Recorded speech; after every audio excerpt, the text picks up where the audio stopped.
Salam sejahtera. Terima kasih atas kesudian anda singgah di channel saya.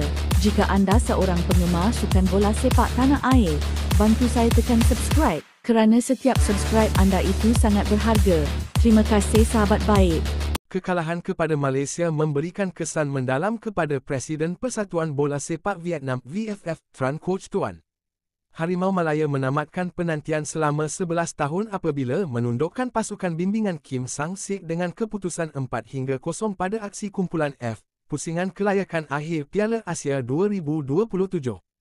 Kejayaan itu diserikan dengan kehadiran 5 pemain warisan baharu dari Eropah yang memberikan impak besar terhadap persembahan anak buah Peter Klamovski di Bukit Jalil. Coach Tuan yang menyaksikan perlawanan tersebut mengakui ia memberikan kesan yang mendalam terhadap dirinya sehingga mengganggu waktu tidur.